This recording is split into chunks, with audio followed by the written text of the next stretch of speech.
Okay, so basically this first step here is to carefully, all the caps are down in order. There are arrows on each cap showing the direction of top end. So make sure they are in order. Don't screw them up. And watch these little collars in here too. These little pieces, guides come out.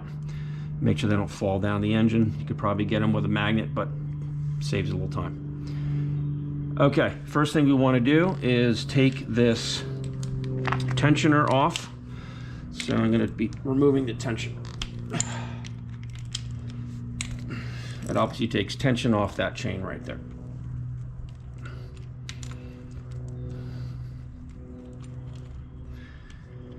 There's an instruction in the tool, the manual, that tells you to depress it and stick a little cotter pin in the hole. I have yet to have success doing that, so I'm just going to take it out carefully and not drop my screws.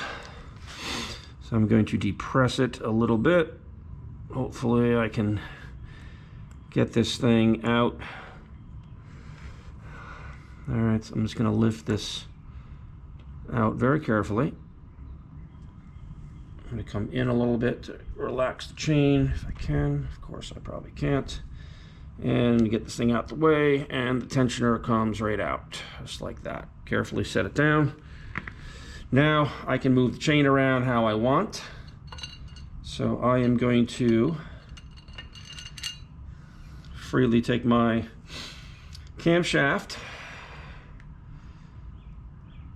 I will place it very carefully across the block, very carefully. Okay. Now I'm gonna line up my marks. I gotta find where my mark is and get my yellow chain in here. So I need my glasses, I can't see. That's what happens when you start getting older. You need reading glasses, everything's blurry close up.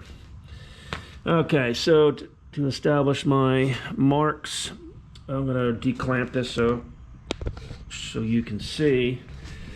There's a little arrow right, let's see if I can break this light, right in there, if you can see that, with a dot. You can see the dot, all right? So that's where this lines up with this gear back here. So that's where the yellow chain's gonna go.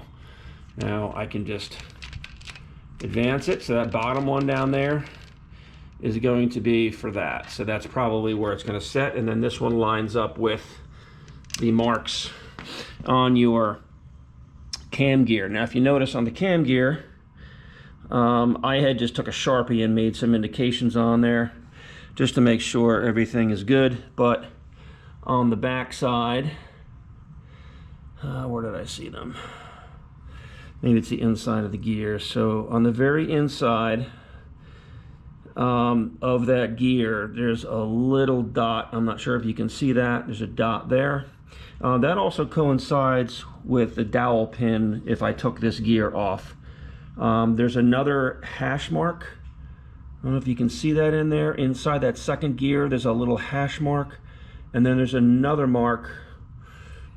Let's see, that's the hash. So the hash matches the outer hash, if you can see that. All right, so that's kind of where all the timing lines up. So there's a hash mark, a dot, and a hash mark, okay?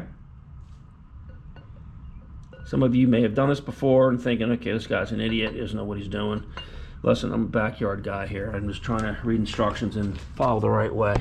So on your mark here, it tells you that there is a match, the two dots match the mark. So here's the mark on the inside of that, which is right here. So when it comes time to timing, I'm gonna move this whole apparatus here and line up the dots and the marks with all of my timing. This is out of time right now, but I'm just referencing, it's kind of down in here.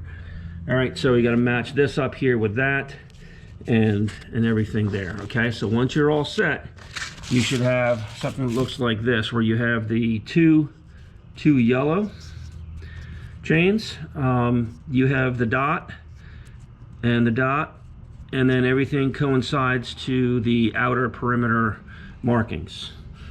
Okay, I hope that helps you. I'm just going to continue on here.